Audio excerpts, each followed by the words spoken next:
9வது அதிகாரம் 30வது வசனம். உம்மை உறுதியாய் பற்றி கொண்ட மனதையுடையவன் உம்மையே நம்பியிருக்கிறபடியினால் நீர் அவனை பூரண சமாதானத்துடன் காத்து கொள்ளுவீர்.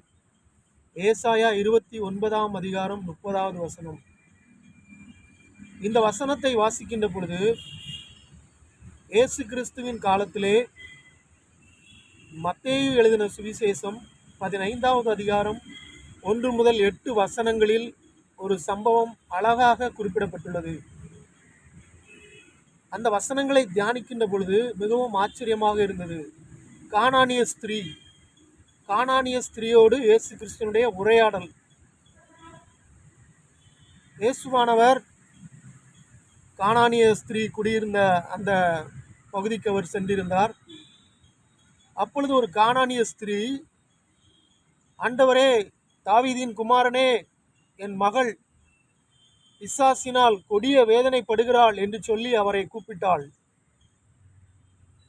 அப்பொழுது இயேசுவானவர் அவளுக்கு பிரதியுத்தரமாக ஒரு வார்த்தையும் அவர் சொல்லவில்லை என்பதாக குறிப்பிடப்பட்டுள்ளது.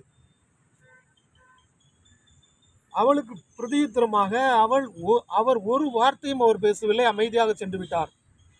ஆனால் அந்த கானானிய ஸ்திரீ அவள் தொடர்ந்து அவரை பின்தொடர்ந்து போய் சீஷர்களிடத்திலே போய் சொன்னாள். பேதுருவினிடத்திலே, யாக்கோபினிடத்திலே, யோவானிடத்திலே, 12 சீஷர்களிடத்திலே போய் சொன்னாள். சீஷர்கள் இயேசுவினிடத்திலே வந்து, தொடர்ந்து இவள் நம்மை அலட்டுகிறாள், இவளுக்கு ஏதாகிலும் செய்திகளை அனுப்பிவிடும் என்றார்கள். தொல்லை செய்தாள். அப்பொழுது இயேசு சீஷர்களை பார்த்து, காணாமல் போன இஸ்ரவேல் வீட்டாருக்காக வந்தேனே அல்லாமல் மற்றபடி அல்ல என்றார். அப்பொழுது அவள் பணிந்து கொண்டாள். இயேசுவை பணிந்து கொண்டு, ஆண்டவரே என்று சொல்லி எனக்கு உதவி செய்யும் என்று கேட்டாள். அப்பொழுது இயேசு, பிள்ளைகளின் அப்பங்களை எடுத்து நாய்க்குட்டிகளுக்கு போடுகிறது நல்லதல்ல என்றார். அப்பவும் அவள் விடவில்லை. மேஜையில் இருந்து விழக்கூடிய துணிக்கைகளை தின்னுமே என்று சொல்லி தன்னை தாழ்த்தினாள். அப்பொழுது இயேசு, ஸ்திரீயே, உன் விசுவாசம் பெரிது, நீ விரும்புகிறபடி உனக்கு ஆக கடவது என்றார். அந்நேரமே அவளுடைய மகள், அவளுடைய குஷ்டரோகம், அவளுடைய பிசாசின் பிடியிலிருந்து அவள் விடுதலையானாள் என்று குறிப்பிடப்பட்டுள்ளது.